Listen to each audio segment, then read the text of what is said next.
Welcome, everyone, to the Brooklyn Grange, this beautiful rooftop farm.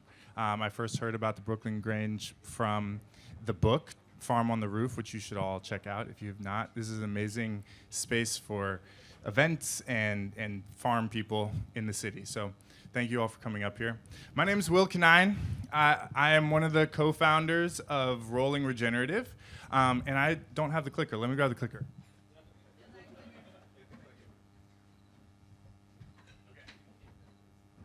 Now I got the clicker. And I don't know if all of you guys know me, so I'm going to do a really quick introduction, but I'm just the MC here, and then we're going to get on to our real presentation. So I'm an activist.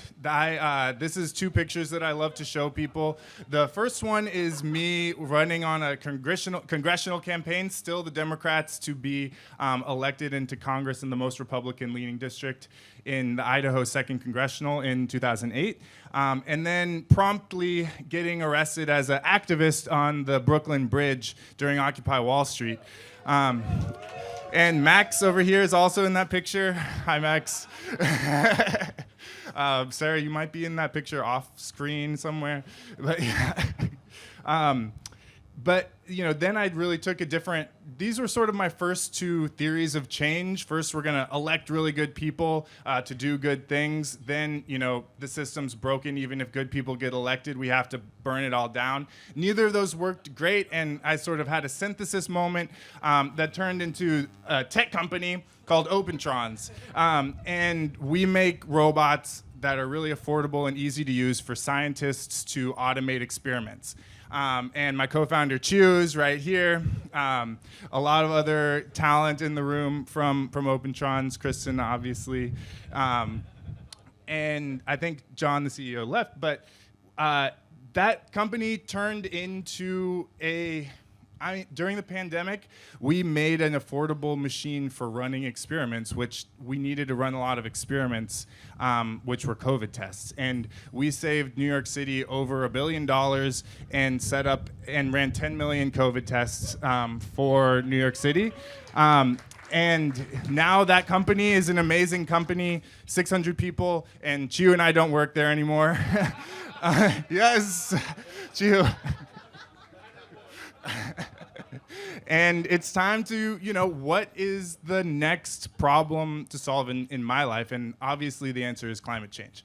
And being a, you know, robot biotech guy, I was immediately like, what's the GMO robot that's going to solve climate change? And started going down that rabbit hole and being like, oh, we don't need tech there. We don't need tech there. Actually, we kind of just need to find business models and scalable models to do what people already know how to do, have known how to do for thousands and thousands of years on the land, and create ways of bringing that into the 21st century and scaling in the society that we have today, because we need that technology, and the people that you're about to hear from know how to make that happen. So this is Rolling Regenerative is my nonprofit with Mike, who you all met walking in here. And basically, we're trying to find scalable models. This is just from our website that can put ecological farming in as many acres as possible, feed as many people with regenerative ecological practices as possible. And last year, our event was in Wisconsin, and we beta tested this new soil biocarbon sensor that you stab into the ground to check and see how much carbon's in the ground. And that was a really interesting experiment to see if we could get an organic tractor farmer, corn and soy organic farmer, to switch to sort of regenerative, perennial grazing, silvopasture by offering incentives through carbon credits, basically. And, you know, it kind of worked. Bill is like warm on the idea, the farmer, but it kind of, I think that we need to find people that are already doing this and put our resources through them. And that's really what this year is about. One more click. We've got 3 amazing groups doing this in New York State. And people who are all have an ask for, so half of this room is, I would say, tech people and investors. Like, raise your hand, you know who you are. You guys are those people. And then raise your hand if you're the other people, which are the farmers. Hooray. And so meet everyone, please. And we need you guys to work together, and that's what this event is all about. So you're going to hear from 3 amazing groups that have an ask, and to help them scale their amazing work even further. And Tianna's the first one, so if you would come on up. And this is the map of the 3 groups. We've got Tianna's going to be speaking about the Catskill Agrarian Alliance. And then we've got Noah from Breadtree Farms. Russel is speaking, though, and he's also from Breadtree Farms. And then we're going to have Mark Shepard, our keynote, talking about the design ideas around this. And we're also going to show a short video about Mark's book that'll sort of encapsulate it in a really visual way. And then closing us out will be Kevin from CrannMor talking about how they're buying more land to flip into this agricultural system, and how you can be involved. So, Tianna, here's the clicker. Is this on? Yeah. Put some together for Tianna. Thank you. I need to position myself so that I can see the screen because I wrote this morning. I'm a farmer. Sorry. I'm a farmer in the Catskills. Bliss is with me. Bliss Farms with me. And it's a really busy part of the year. So I was very honored to be here, and I just want to share what we're up to. And I don't know how to use this. The big green one. Thank you, guys.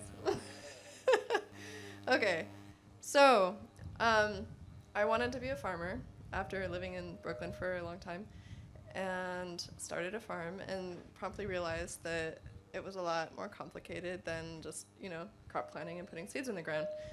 And so we started a CSA to go with the farm, which everybody knows that model. But we hedged our bets and made it a multi-farm CSA just in case we failed at our new farm property.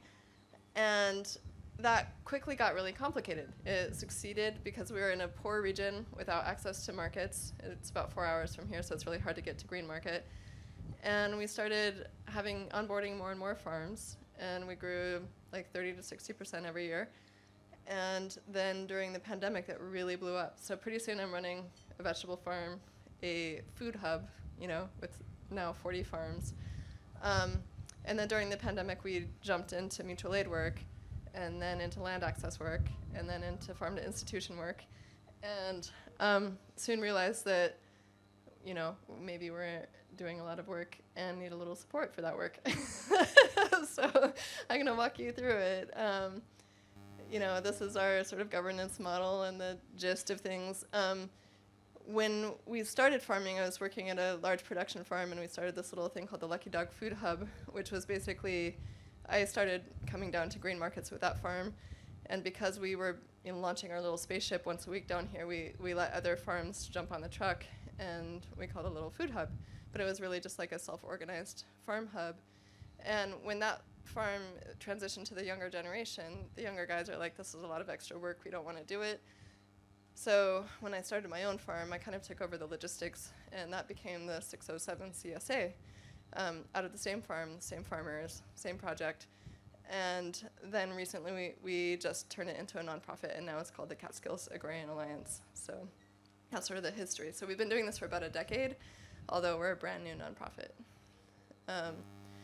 We are a farm, we are a food hub, we are a mutual aid collective, and during COVID it was food relief, right? We were just like, we just need to get food to people, and because I was focusing on all these logistics, I took on another farm partner who had been working with us. Her name is Amanda Wong, and she is amazing, and she connected with a bunch of self-organized groups, mostly in Bushwick, and that those groups started just supporting themselves through fundraising efforts, through hustling in every possible way, and then have become part of our team basically. And they come up and we do fundraising parties at our farm.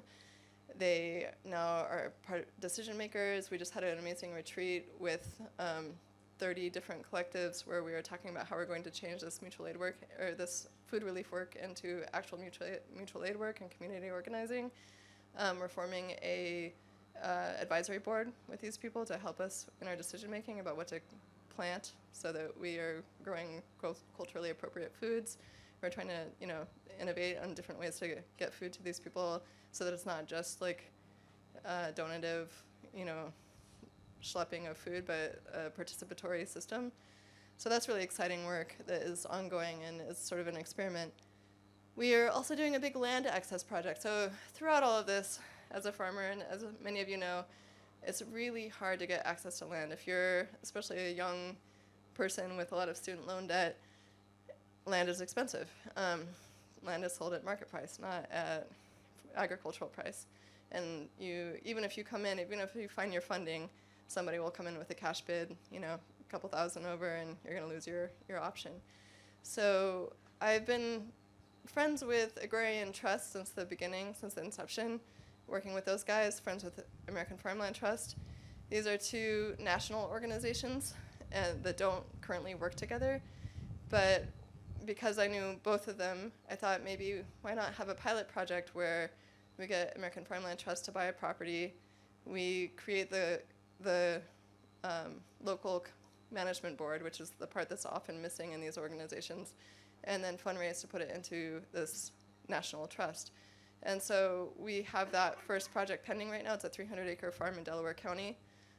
Hopefully we can do some of the agroforestry work that the other speakers will be speaking to soon on that property. But, so that's one of the projects that's in place. We also just do land linking. Like I've been there for 15 years. I know the aging farmers. Everybody's at the age now where they've been holding on as long as they can, and now their medical debt is at a point where they need to sell. So I'm like finding the people to buy those properties as soon as I can. So that's one area that really needs a lot of support. And then this year, I've been in the winter as a farmer, you're kind of poor and you need a job. So I've been working for nonprofits up there, and everybody always talks about farm to institution work, but nobody ever seems to manage to do it because the barriers to entry are hard. The bids are complicated and annoying. The capacity at the schools is really limited because there's no processing. And so we just hired someone to just problem solve. And that person managed to get us contracts for $30,000 worth of food this year going to our local schools. Plus, we did a New York State grant so that we're replacing all the tomato sauce for next year in 12 different districts from locally grown tomato sauce that we're processing with the local college. So there's all sorts of amazing work that can be done if you just dedicate time and resources to it. So that's a big win for us. And then, our governance is that it's not just, it was the Tianna show for a long time, but that's not sustainable. And so now we have a board of directors, we have the Farmer Advisory Board, the Mutual Aid Advisory Board, a really strong team of farmers and co-workers. And hopefully when I retire to my agroforestry farm, this work will continue. So that's the overview. Here's just an overview of the stuff that we've done that I just talked about, but if you want to read it, I can share the stack later. Okay, 5-minute warning. We'll just zip through stuff. We were doing great, but we were self-exploiting and exploiting our friends.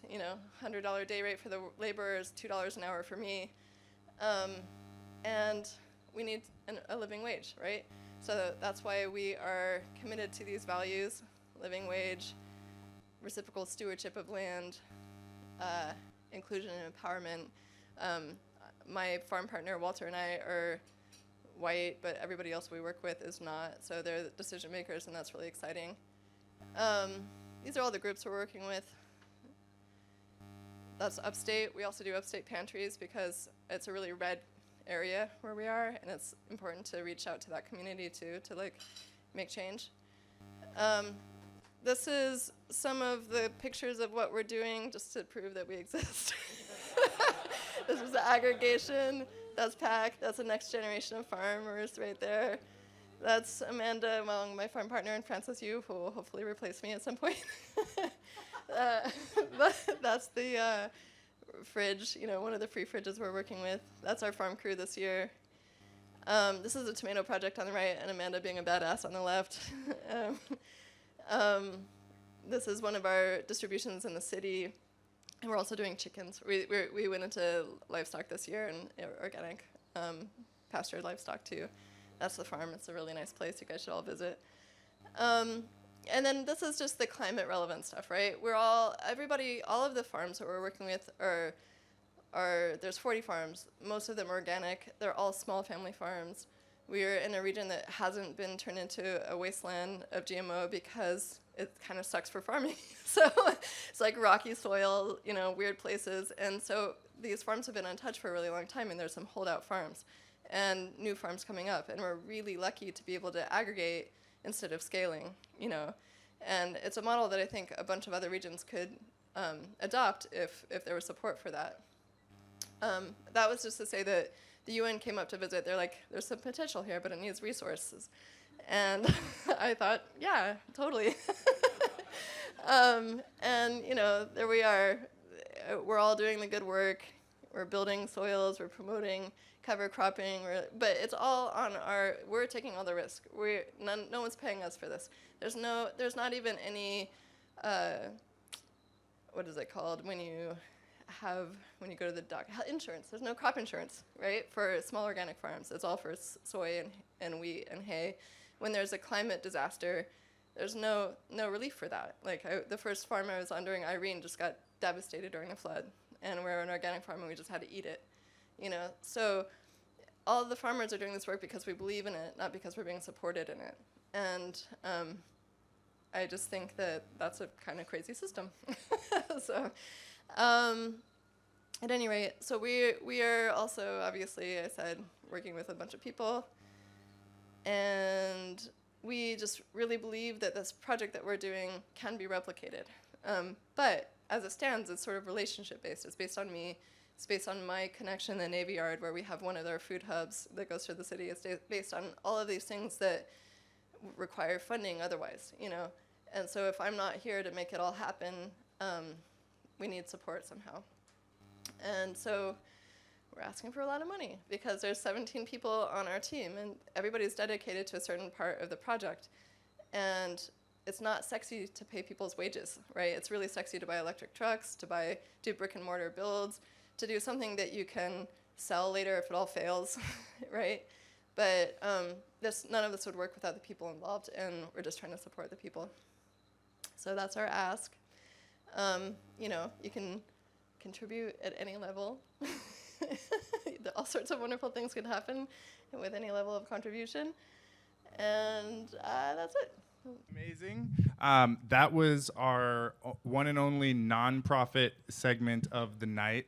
And I have donated $25,000 to the Catskill Agrarian Alliance this year, and I want somebody out here to also do that with me. So think about it, please. Russell, would you please make your way up here? Do you want to use this guy, or do you want to use the walk-around mic? You can walk.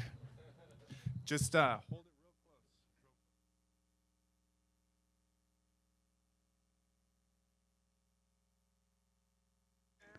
That's not, there we go. All right. You said big green? All right. These are chestnuts from their farm. So These are from the University of Massachusetts demonstration silvopasture site and Big River chestnuts in Sunderland, Mass. So thanks to the farmers. I think I also want to do what Tianna did. Before my slides are even up, I just want to say how much an honor it is to be here. Ben probably doesn't remember this, but he's one of the people I emailed when I was trying to get into food system work and had way too much student debt to do it. So thanks, Ben, for starting what you started, and all your people here for creating it. Mark's book has been a major inspiration, and his work has been a major inspiration for 10 years. Thank you. I think there are investors here who actually helped fund the other company I work for, so thank you for doing that and supporting How Good. We have the world's largest food sustainability database. There are folks in here who I follow on Twitter so I can learn more about carbon sequestration and direct air capture and all of that, so thank you for doing that work. So truly, it's an honor to be here, to have a few minutes to tell you about what Noah and Bug and Jesse and many other people are doing planting chestnuts in the Northeast. Do I need to hit a button to get my slide deck up? Yeah. All right. Breadtree. So I'm going to start by telling you a little bit about agroforestry. Not going to get into the detail Mark's going to get into in a second, but just want to kind of give some context. Oh, not too much detail? Okay. Just want to give some context on what agroforestry is. So agroforestry is the intentional integration of trees into agricultural systems. This is different than, for example, an orchard, where you might just be growing almonds, and that might be the only plant growing in that acre. Right? So agroforestry is, for example, silvopasture, where we're integrating trees into a pasture system. So maybe growing stone fruit and raising sheep for lamb, or in our case, beef cattle and chestnuts in the Northeast. Or, for example, alley cropping. These are kind of the two practices we're particularly interested in. There are other agroforestry operations. Alley cropping, generally the integration of annuals in alternating rows with tree crops, or even kind of shorter cycle perennials like cane fruit or shrub fruit. And so you're creating multiple layers, and you're, generally speaking, increasing the photosynthetic activity on that piece of land. You're adding life to the system. You're adding resilience to that system. And as Project Drawdown, the most comprehensive set of solutions that humans have ever created to reverse climate change, points out, agroforestry is a number of the solutions in the top 20 most potent solutions to reversing climate change. So we've got silvopasture, we've got tree intercropping, we've got perennial staple crops, meaning staple pieces of your diet that grow on trees, right? And this is just to paint a picture, this isn't like some niche hippie thing. The Obama administration in 2016, when they released the mid-century decarbonization report, highlighted agroforestry as one of the most important land use change strategies. 50 million acres of suitability minimum, both for climate change adaptation, making farms more resilient, making communities more resilient, and for climate change mitigation, actually effectively reducing the concentration of greenhouse gases in our atmosphere. And more recently, the IPCC, this is very small. We will send out a deck following tonight so that people can actually read this. Right here, what this is saying is that agriculture, forestry, and land use is just as potent as renewables as the potential for reducing emissions, right? And this is, the point here is not to say, so only plant trees. This is a all of the above conversation. So anyone in here who's working more on the tech side of climate change, I am not saying stop doing what you're doing, and investors, please do not stop investing in them. But really importantly, Climate Tech VC highlighted in a report in April 2022, looking at the past 2 years of climate investment. This bar is ecosystem restoration's potential for contributing to net emission reduction. This bar is how it compares in venture capital funding. So it's an order of magnitude less, 2 orders of magnitude in some situations, and it is one of the most potent solutions for reversing climate change. So there is some opportunity out there. And even more embarrassing than that, the US government beat you to the punch. So a month ago, the USDA released grant funding through the Climate Commodities Block Grants, $65 million through the Nature Conservancy to agroforestry, I think another $45 million through Organic Valley, who I think Mark was $30 million. So almost $100 million to agroforestry from the United States government, who does not move all that fast. So, a question we wanted to pose that maybe we'll get to over dinner, I do not have enough time to answer it right now, is why is there a dearth of agroforestry? Specifically, why is there a dearth of agroforestry in temperate climates like in the United States? I have a lot of hypotheses. They're linked to colonialism and short-sightedness and sunk cost fallacy. I'm happy to get drunk and talk about that another night. I have to drive home tonight. So why chestnuts? I'm going to talk specifically about chestnuts. I think the CrannMor folks are going to talk a little bit more about hazelnuts. Important to note, I love that this isn't a pitch event in the sense that we're competing against each other. I talked to some of the CrannMor folks ahead of this dinner. I talked to Tianna. It's an honor to get to present with them, and we're all in it together. So I'm just focusing on chestnuts, but I would love it if there were more hazelnuts. Why chestnuts? Why is our name Breadtree? Chestnuts have been a perennial staple crop across temperate and Mediterranean climate zones throughout the planet for millennia. So Korea, Japan, China, Turkey, Greece, France, Portugal, Spain. Breadtree was the nickname of this tree. It is a staple crop. It has sustained peasant communities in warfare and imperialism since before any of us knew what agriculture was. Specifically, it's a staple crop that is nutritionally similar to things like wheat and sweet potato and rice. It's gluten-free. So in some senses, in France, for example, it's milled into a flour. So we're talking about a gluten-free flour that grows on trees, that sequesters carbon, that tastes really good. Seems like a worthwhile opportunity exploring, right? So then from a commercial standpoint, what's the opportunity here? So most of you have probably never eaten chestnuts on any consistent basis, right? So 4,000 acres of production in the U.S. Yeah, most, not you, Mark. 4,000 acres of production in the U.S. That is essentially nothing. Roughly 80 million acres of corn, maybe 70 million acres of wheat or soy, right? So 4,000 is nothing. 90% of the chestnuts that we eat in the U.S. today are imported. So we already have a 10x opportunity to produce chestnuts here. It is moisture and sugar dense, so it's susceptible to mold and drying out in importation. So right now today, we have a 10x opportunity to grow chestnuts in the US that will be higher quality nuts than are consumed in Chinatown right now. That's just with current consumption. We consume 0.05 pounds per capita in the US. In China, they consume 2 pounds per capita annually. That's a 40x opportunity on increasing consumption here in the US. 10 times 40 is 400. There's a 400x market opportunity for increasing chestnut production here in the United States. The market today globally is about 5.6 billion. It's expected, per a report from the Savannah Institute, to increase to 8.3 billion by 2025. This is not a niche crop. We're just behind the curve. In terms of sales, the larger sellers I know in the US generally do direct to customer. They list on their website, sell out within a week before they've even harvested. They sell 50-pound bags of nuts at $7.50 to $9.50 a pound. So they're selling wholesale quantities at retail prices and selling out in a week.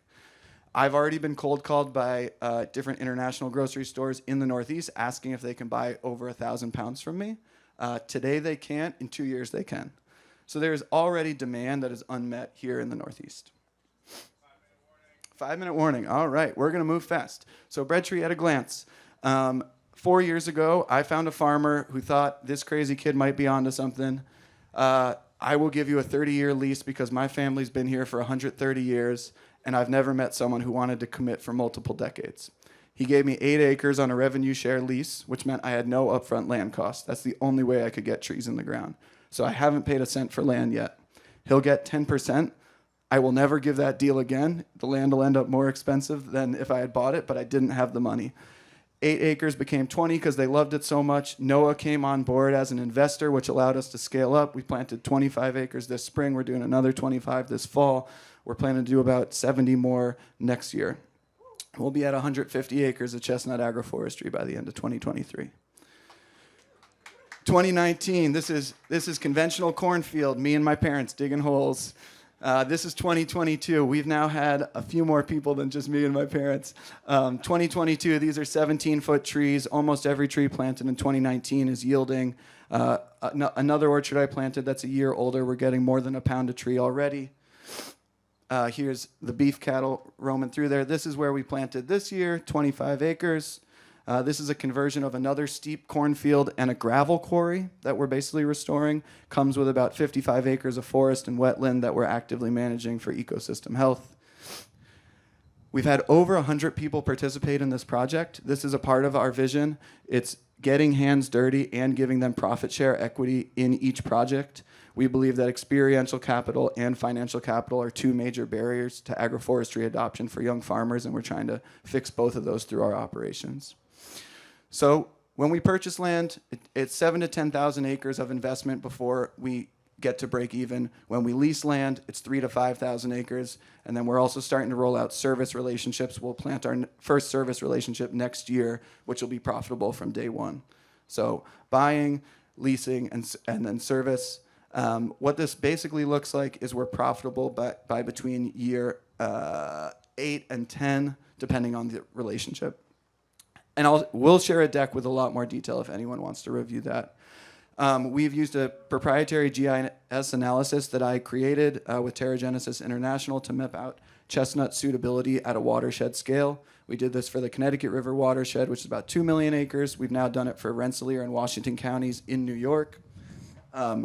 What we found is 150,000 acres of suitability in those 2 counties. We then sent a letter to the 150 largest landowners covering 100,000 acres in Rensselaer and Washington County, telling them we're ready to plant chestnuts if they are. So, just wrapping up, Will, we good? Okay.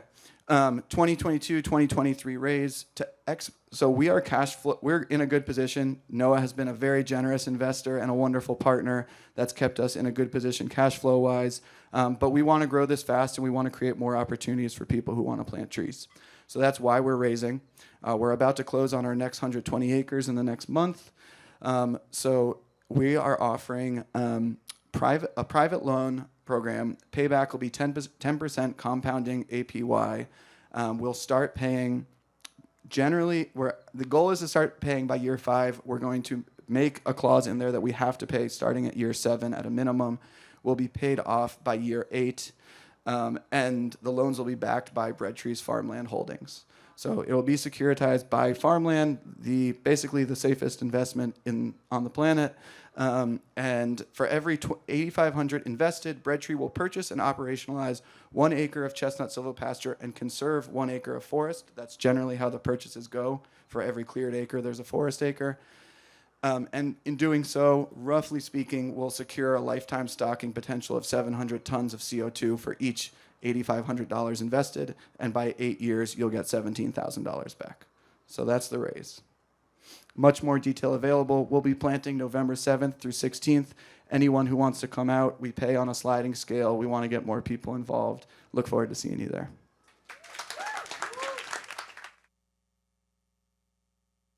That worked. Well, the pointer doesn't work with. All right. Hi there. Welcome, everybody. Thank you for inviting me to this event. Can you guys see that well? Or is it too light? That's really light. Anyways, those of you who are old enough to remember Monty Python's Flying Circus will remember the line, and now for something completely different.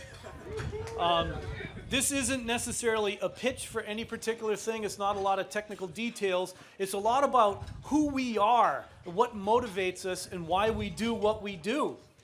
That right there is an aerial photograph of New Forest Farm when it was 15 years old. It looks bleached to me, but it's surrounded by corn. What on earth would motivate? Really close. What on earth would motivate a 24-year-old kid with $35,000, $40,000 worth of college debt?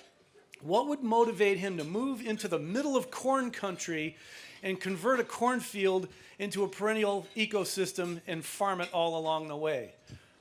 Well, like Will, I had a little bit of a history of activism before I kind of changed my tune. If this pointer works at all, I grew up kind of like in the early 70s. My environmental awareness kicked in when there was the oil-producing, exporting countries embargoed fossil fuels come into the country. There were gas lines miles long. As a 12-year-old pushing your mother's car while she's, your little brother is throwing Cheerios all over the place, and you have to push your car a half a mile in a line because it ran out of gas. You think about this human species has to change how we operate because this fossil fuel thing isn't working for me as a 12-year-old in the back of a car. It was also when tax policy changed and the industrial manufacturing base of the USA went overseas for cheaper labor and weaker environmental regulations. This, you can't really see it, but these are some factory buildings. I lived in this apartment right over here. My dad was a factory worker. This river right here, if you look at it, this Red River, that's the Nashua River in central Massachusetts. The big game when we'd get in the car is guess what color the river is today? The Vietnam War was going on. Martin Luther King had been assassinated. The National Guard was in the street shooting college students and killing them, okay? We had to change. I had to change, and I couldn't wait. I couldn't get a good education and a good job and think that that's going to cure everything. Get me out of here. So at that time, I had two different really significant things happen. One is I realized that I'm not going to get out of here with the education and job, so I'm going to get into real estate investing. And I took on as a mentor these two different guys. One of them was a non-selling flipper. He would buy a residential property, he would rehab it, rent it out, and then have somebody else manage it, and then borrow against it to buy the next one. And the first rule, of course, is location, location, location in real estate. The second one is never, never, never, never, never sell real estate. That was his motto. I would get a finder's fee if he closed on a deal that I found. And then the second one is I discovered AI for the first time. Now, I didn't discover it and invented it, but it's when I encountered it for the first time. And what I mean by AI is actual intelligence. The actual intelligence, when the factory buildings collapsed, nature took over. When the apartment buildings were abandoned, nature took over. If you weren't driving on the sidewalk anymore, the grass comes in, then the raspberries come in, then the trees come in. The ditch on the side of the road, they hit it with salt, they hit it with herbicide, they hit it with mowers, and it keeps coming back. It's like, this is amazingly brilliant. It's such a powerful actual intelligence that 65 million years ago, once upon a time, all of the people were lizards, and we walked around going, "Arr." This big rock falls out of the sky, kaboom! And an 8,000 degree wall of flame goes around the planet. The volcanoes erupt all over the place, tsunamis. 65% of life on Earth was obliterated, gone. And this is what came out of it. The most amazingly beautiful, rich, abundant planet full of biodiversity. The actual intelligence of natural systems kicked in and took over. Well, you know, some people get offended that I tell this story. It's just a myth, this dinosaur thing. That's not true anyways. Well, okay, let's get a little bit more recent. 1980, when I was a junior in high school, there was this mountain out by my cousin's house that just blew up. Beautiful, there's a wilderness area, national park, all that kind of stuff. And it obliterated hundreds, if not thousands of square miles of planet. Life destroyed, kaboom. The scientists said it would take, decades and generations for it to regenerate. Well, within 4 years, it started to regenerate. And what's happening to my thing? He's changing the contrast to try and make it so you can see Oh, it. good. Yeah. So the above picture was like 2 or 3 years after the Mount St. Helens eruption. And what happens in any kind of ecological disaster, happened with the dinosaurs, happens with Mount St. Helens, is there are ecological refuges, refugia, where somehow, for some reason, stuff survived, and a diversity of stuff survived.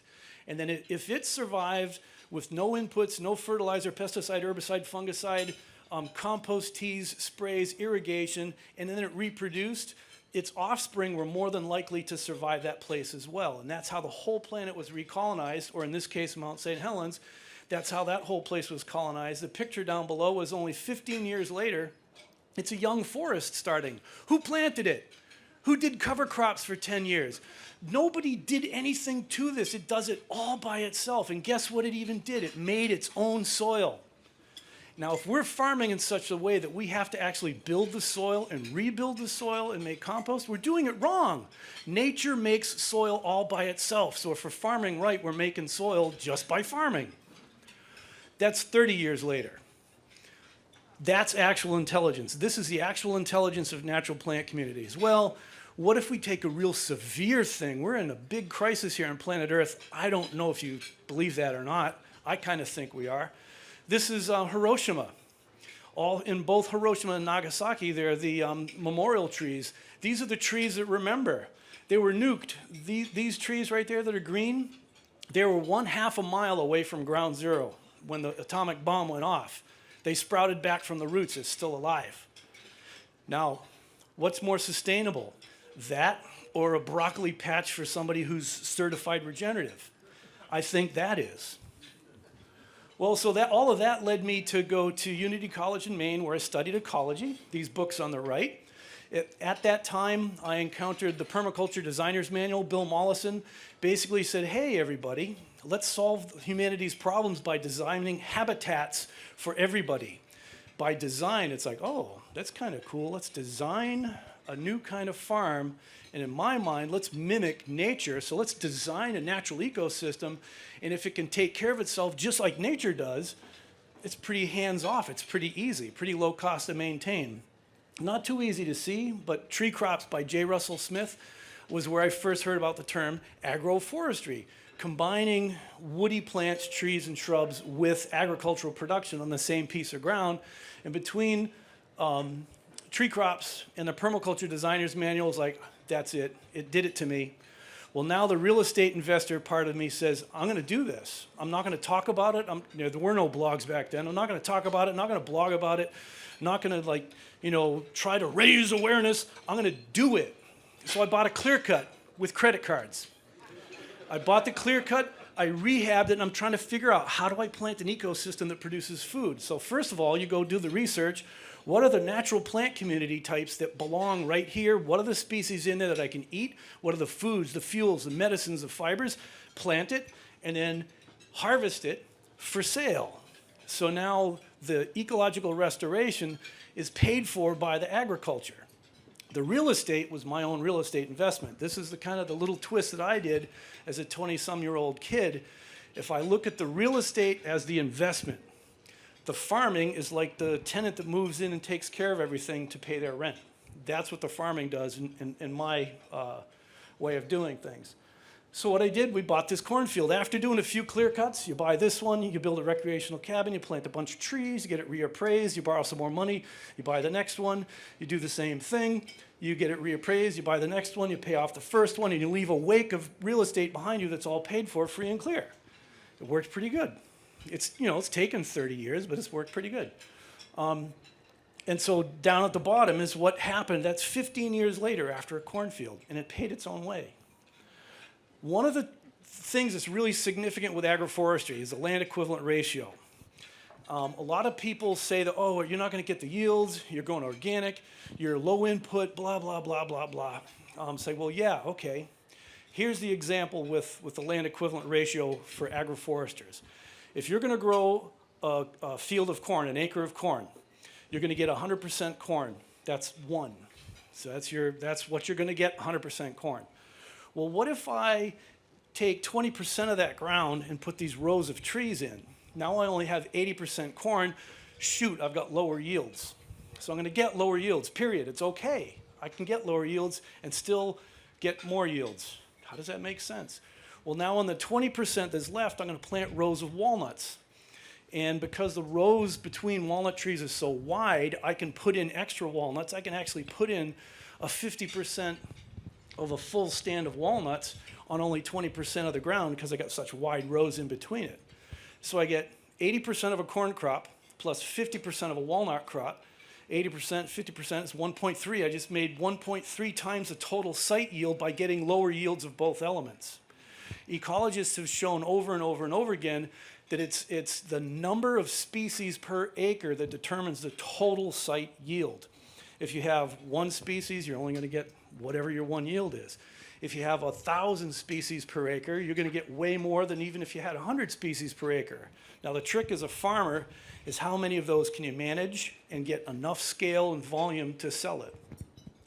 So that's really critical for agroforesters. Oh man, is there any possible way to get these darker? Because this is a successional, now it's shut off. Can you, I can't see it. All right, as long as you can see it. So this is in the early years, and if you look, it's all right, because the pointer doesn't work well either.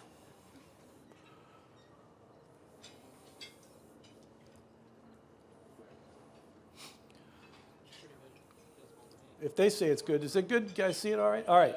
So if you notice here, this is an alley. This is alley cropping. You got an alley and then a row of trees and an alley and a row of trees. The pattern is such that any rain that falls on the property is spread from high in the valleys out to the ridge where it then goes across in a sheet.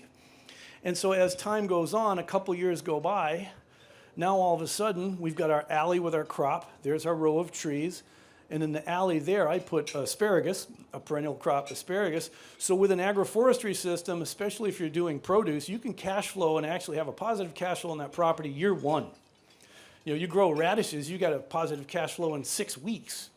And if you just do all your different enterprise budgets on produce wholesale, selling wholesale to the rotten guys downstairs that just put it into the grocery store, you can still make $3 to $6 grand an acre. That's incredible. And if you're going wholesale, you only have to grow a few items instead of 1,000 different items, so your costs go way down. It's super simple to manage. So what happens is my real estate is what's buying the land, and that's where I'm making my money, is the gain on the value of the real estate over the time. The farming pays its own way and pays for the trees and pays to take care of the trees. Now the agriculture, the farming, this is zucchini, oh, that was zucchini there. There's the asparagus. By taking care of the asparagus, I'm taking care of the trees. Did you hear me mention at all cash flow from the trees yet? Because we don't need it yet. It'll show up later, and then it's a bonus. It's a bonus. The whole enterprise budget is based on a real estate investment first, and then you do the short-term cash flows from real easy, well-known things such as like grazing cattle, raising chickens, raising produce, all for wholesale markets. So what happens after 15, 20 years, you now have a rich, diverse ecosystem. Does anything there look like an orchard? Not really. We're growing natural systems, and we manage it more like a natural system. And so we have, there's my piggies, and chestnuts, and hazelnuts, and elderberries. This is one of our cultivars of hazelnuts called Rosie. We have chickens and turkeys. And see this row right here? There's apples, walnuts, chestnuts, hazelnuts, grapes, all growing in the same place. Then other people say, oh, with that much competition, you'll never get the yields. Well, don't tell that tree you won't get the yields. And then you think about cost of maintaining, and let's use apples as an example. If you have an apple orchard, you plant only apples and just grass underneath.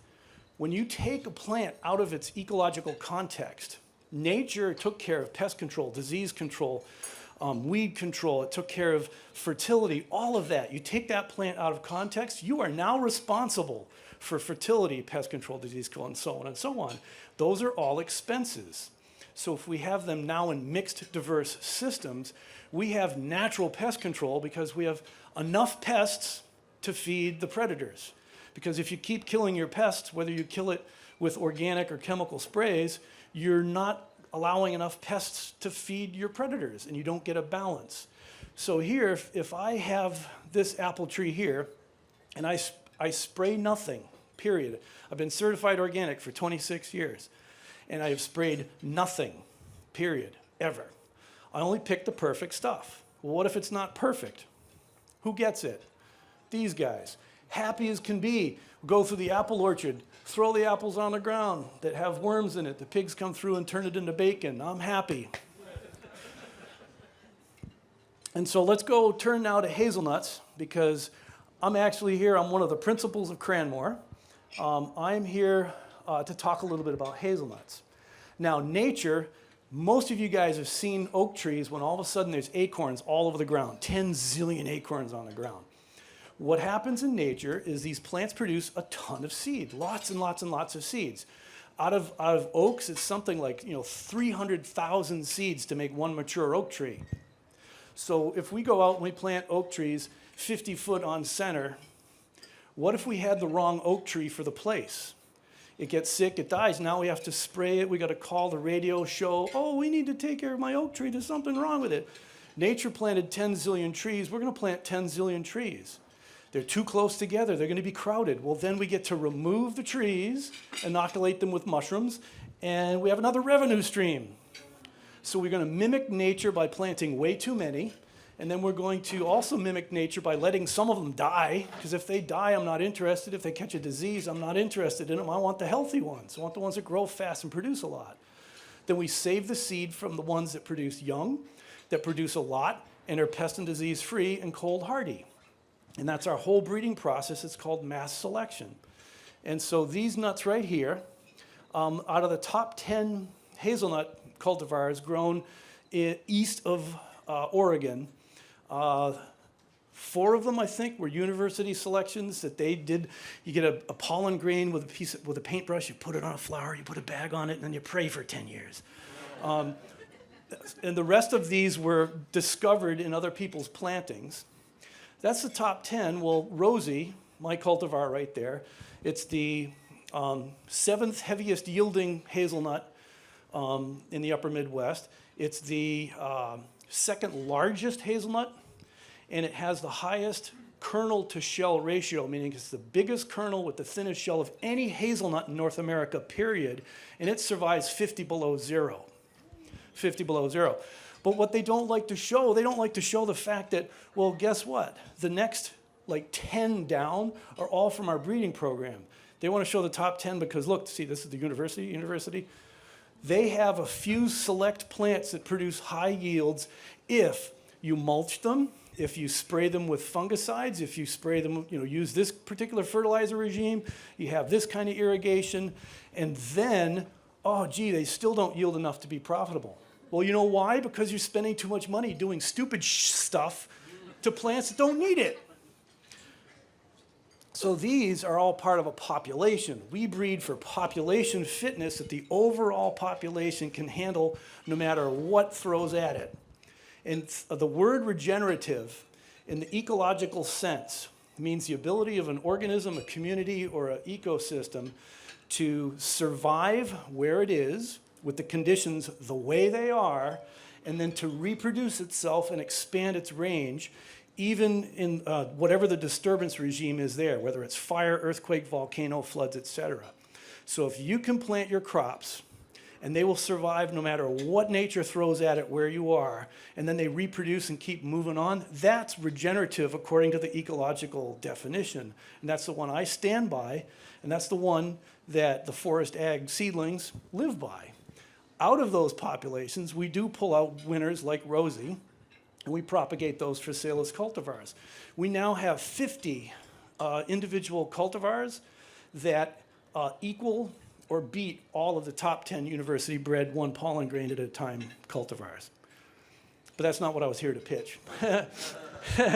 And so part of what the verification of that, this is from University of Wisconsin.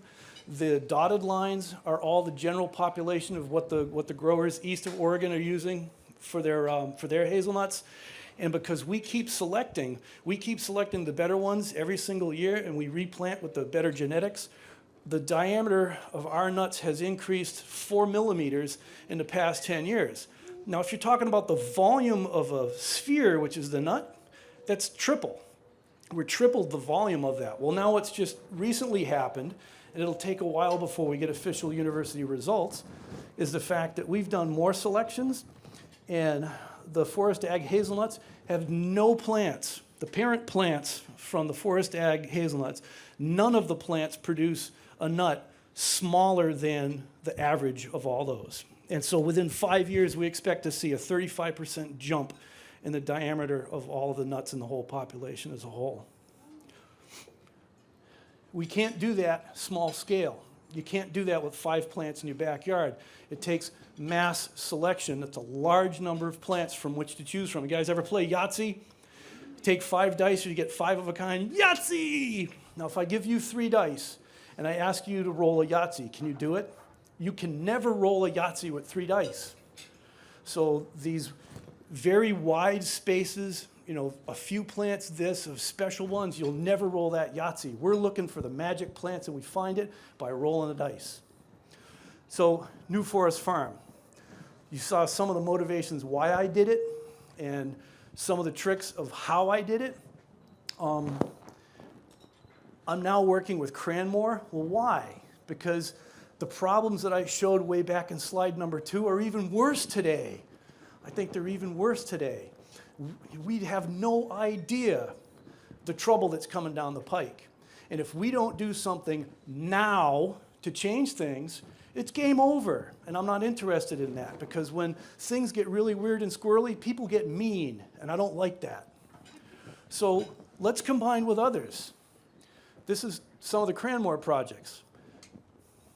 Let's plant like lots of chestnuts. Where did he go? Like thousands of acres, tens of thousands of acres. These are all CrannMor projects in upstate New York. And now the closing slide I want to put on it right here. Bill Mollison, the founder of permaculture, basically said that although the problems that the world face are increasingly complex, the answers still remain really, really simple. Really, really simple.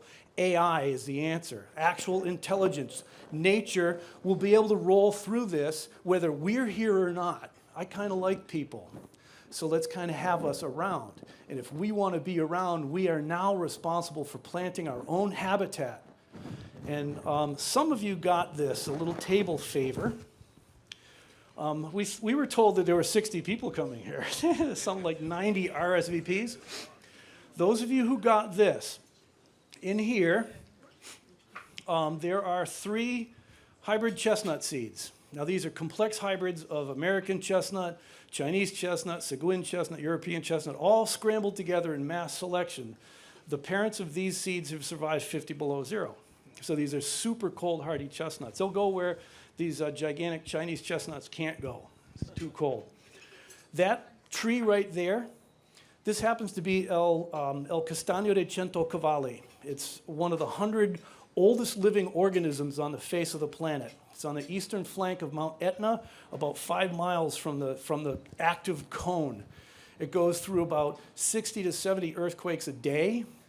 It's been burned to the ground like several times. It's pushing 4,000 years old. That's what I call sustainable agriculture. Guess what's growing in the understory and around behind over here? How about hazelnuts? They grow together. They're in the same plant community type. One of the biggest plant community types in upstate New York is associated with the oak, the chestnut, and the beech. And it includes plum and cherry and hazelnut and apple and raspberries and grapes and mushrooms and animals and grasses. If that doesn't sound like an incredibly sustainable food system, what is? So what this really is, those of you who have it, do you have one of these? Does anyone not have one? Because if you're right near me, I was going to give you this. All right. This actually is what I call a revealer. This right here has the ability to change the future. It's going to take how much carbon out of the atmosphere for how many thousands of years. It's going to build the soil around it. It's going to produce tens, if not hundreds of pounds of healthy, nutritious food every single year without you really doing anything to it. The revealer part of this is, this tells who you are. If you take this and you throw it in the dumpster, we know who you are. If you take this home and you ponder it and you start to get all worried and concerned, oh shit, what I gotta do something, we know who you are. If you take this home, if you do nothing else, you don't even have to take it home. Find a piece of dirt somewhere, not on a roof, kick a hole in the ground, drop it in, and step on it. You've changed the world for real, forever.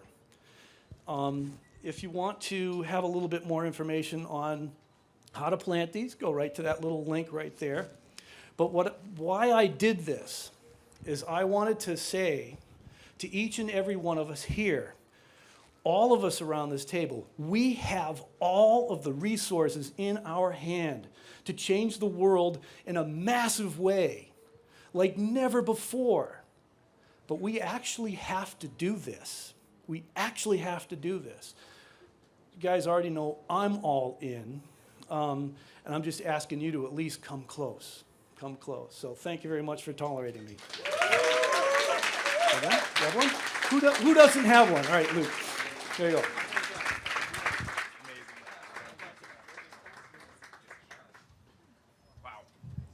Wow, okay. Thank you, Mark.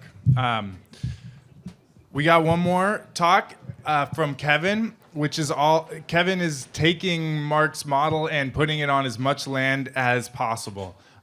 So Kevin from CrannMor, come on up, man. Here's your clicker. Woo-hoo. All right. Okay, everyone can hear me, I'm guessing. Well, I am so excited to be here, and I'm so thankful you all took your time to come and join us and have this conversation. I want to say thank you to Will and Mike and Rolling Regenerative for actually putting this event together in this spectacular spot. Appreciate it. And just a quick raise of hands from some of the people we brought with us who've been helping us out over the last few years. Johan, get your hand up there. So we have some people sprinkled in and around to, and I want to thank you all for helping us. And then I actually want to take a chance to thank Mark Shepard, my partner and who's been my inspiration for this. He had a crazy idea and just went and did it. And he blazed a trail that we are trying to follow. And he has put out this vision to the world that essentially what we are all trying to do is put a framework around it, bring in more people, bring in more skill sets, and bring in more resources so we can actually take action, get the roots in the ground, and implement some of these nature-based solutions that Russell was talking about being identified. That's our goal. That's our mission.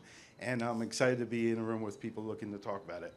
So I'm going to go over a few things real quick. Brief introduction. My name's Kevin Maher, CEO of CrannMor Advisors. I used to work Lower Manhattan on the floor of the Commodities Exchange as a floor trader in a different life. When my daughter was born, she developed a very rare food intolerance. And it led me down a rabbit hole of food and nutrition. How can I provide for her health and sustenance with a very limited diet? And at the same time, I was looking into climate, resource, biodiversity, all sorts of ecological issues. And lo and behold, as I dove down into solutions for my daughter and her health, I found solutions for ecosystem health and other issues in the same hole. We can reimagine how we grow our food and manage our land and actually implement solutions for a lot of the big issues that are facing us. So a quick walk through here. I'm going to run through our recent farm conversion. What are the health benefits coming from what we did on that farm? What are the potential climate benefits? You know, what's the framework and business model that we're trying to put around it to bring more people in and get this done? And then, you know, how big can we do this here in New York State? New York State is actually, in my opinion, one of the best opportunities to do this. And you know, Russell and Noah, they see it too. And we'll get into that. And then where are we now? And what are we doing next? So this is CrannMor Forest Farm. And this is just after we planted back in June, probably. This is what it looked like. I hope you can all see this when we got onto the property last December. And it had been an overgrazed bison farm. Bison are hard to manage, so there's no rotational grazing there. And you can see that erosion gully. And then here, where they had the animals concentrated at the time, you know, we'd sink in up to our knees in the mud, and it was a bit of a mess. But it's a beautiful region, a beautiful area. And you can see the red line on the left, that's the erosion gully. And we went with Mark's method and used his water management framework and expertise. And we got in and we established the swales. And that will fix the erosion gully. This will spread the water out, allow it to infiltrate. And then right underneath that, where the water is being made available, we plant the trees so that they have the benefit of the water. And that's a one-time capital infusion and a capital improvement to manage the water on this landscape for a very long time. And then we plant hazelnuts in between the rows where it's appropriate. And we can pack them in. And then later, we're doing grazing. Mark talked about all the different potential options of what can be done and what he's done on his farm. We throw in bees at some point later. We can stack functions with agricultural, agroforestry. And that's the land equivalent ratio. How many enterprises can we stack in here? How many people want to join us? You know, how many people and resources can we bring into it? Let's find out. So what were in all those tree tubes that we planted there? Well, hazelnuts and chestnuts are our core crops, but we're enhancing ecosystems. We're reinstalling ecosystems. And we picked from the plant communities that are appropriate to here, that have a human benefit for nutrition or perhaps for our livestock, and we went and we're going for diversity. And not only is this plant diversity, this is structural diversity, which means there's more niches and homes for insects, birds, animals, and people. Let's get the people back out there.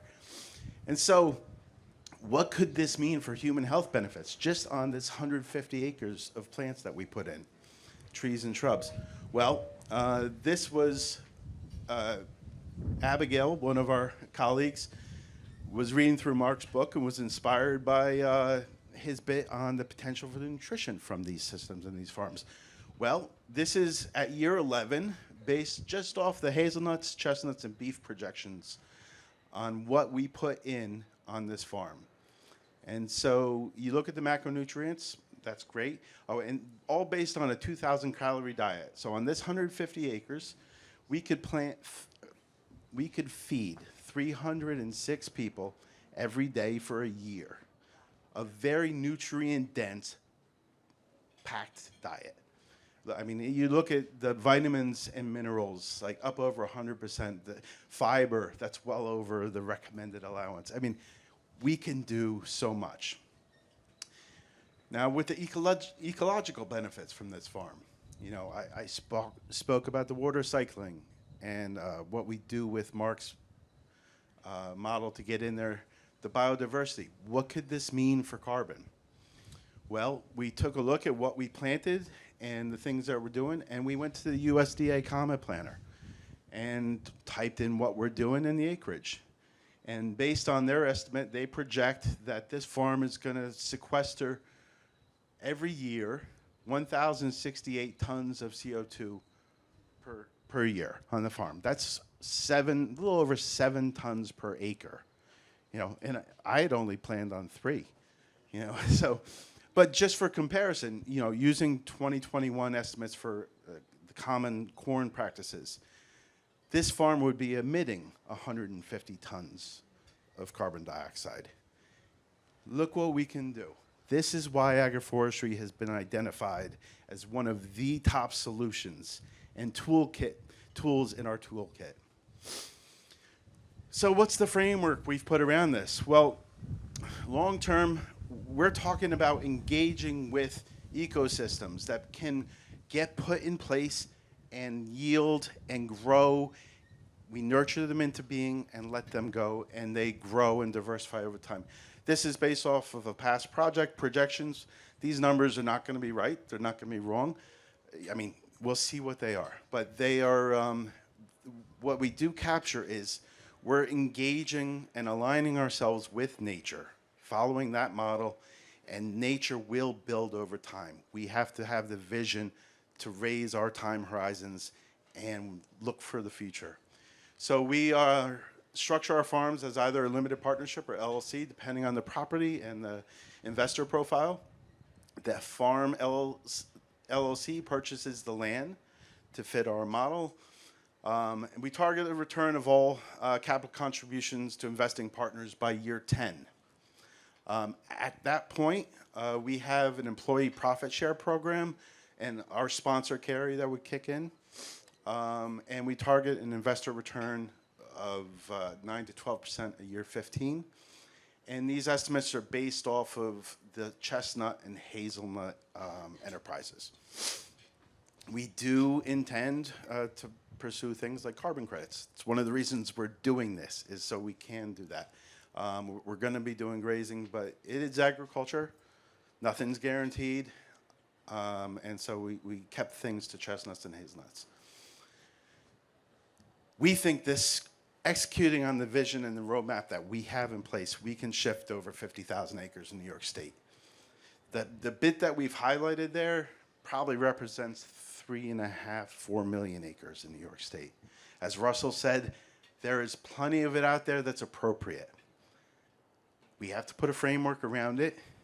If we're going to re-envision a whole system, we have to build out the pieces, not only for us and our projects to really capitalize and bring them in, but to bring in other people. And so when we started, we had this big vision in mind, and we went back and said, our goal is to get 400 acres established and that would be the base to build off of. Well, as of this spring, we did that. We have that 400 acres in the ground. And so when you look at the base there, our idea was to be the base to get the initial bits of these other things going. Now, Mark started his nursery a long time ago. He's been doing the plant breeding, and we're working off of that. But then we will need the processing. We need the aggregation. Tianna has been working at that, you know, in her way. And we need to partner and get these things done together. And then at some point, we have to package this all together, aggregate it, and bring it to people. You know, we can't do all this by ourselves. And this bottom part, you know, this is not just CrannMor. This is Breadtree. This is the New York Tree Crop Alliance, and a lot of people that we don't know yet. We need more people. And so we need to establish this whole vision and establish the enabling enterprises, the nursery, the nut processing plants, the value-added product consumer brand that we can layer over top of this and provide nutrient-dense food to people and give them a way to participate. I think people are going to love this story. And the best way to catalyze all this is to put this whole system in place and give people this network of allied farms, because we can't do it alone and we need a lot more people. And let's design it so that we have everybody sharing in the economics. And then we bring in new farmers and we attract them. We don't try to beat them over the head. We attract them by what we're doing and what's possible. And so where we are now, we have 6 farms in our network, over 400 acres planted. We've planted 200,000 some trees and shrubs. We have forest agriculture nursery. We have the expertise. You know, we're based on, you know, Mark has attracted a lot of people to himself with his work and his vision over the years.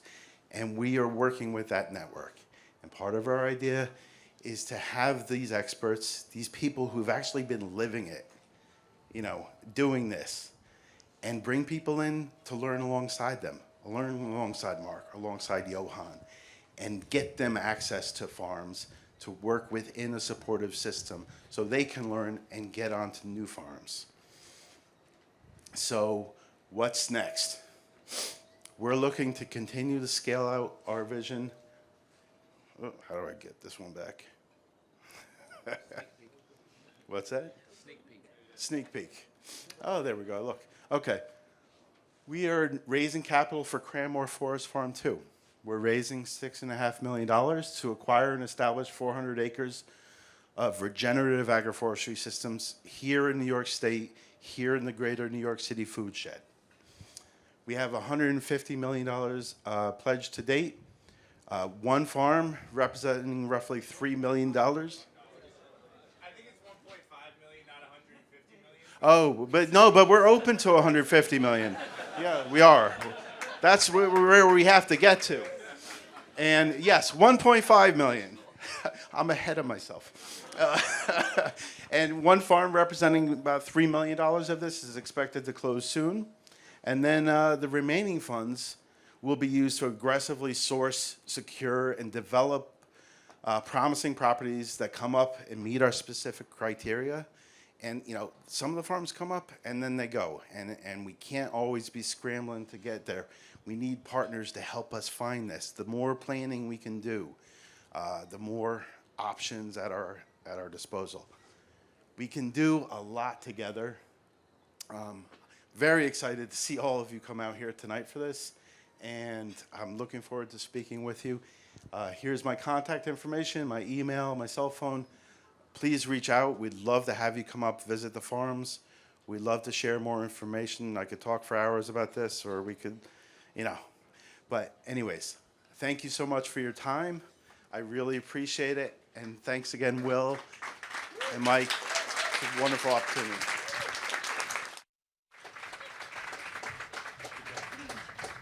All right, everybody. That was amazing. Thank you, Kevin, and thank you to all of our speakers. I don't know. We really have an opportunity ahead of us, and I think we in this room are getting it started. So if you're a farmer, meet a tech investor person. If you're a tech investor person, meet a farmer person. Let's work together and build towards the vision that we've heard here today. When you're going out, we've got 2 books for you guys that Mark wrote. And we've only got 44 of each book. So if you came as a couple, please take 1 book per couple. And if you already have it, like I have 3 copies of it already, so I'm not going to take one, for example. But we want you guys to go back and be able to dive into this stuff even more if you want to. So please do take a book. And there's also some nice literature about the Catskill Agrarian Alliance inside of your book. So thank you all very much for coming. One more hand to all of the speakers. You have my emails, so if you want to donate or invest in any of these things, reach out to me and I will connect you. So enjoy. We have this space for like until 9:30, so the bar is still open. Please mingle and hang out. Thank you all very much.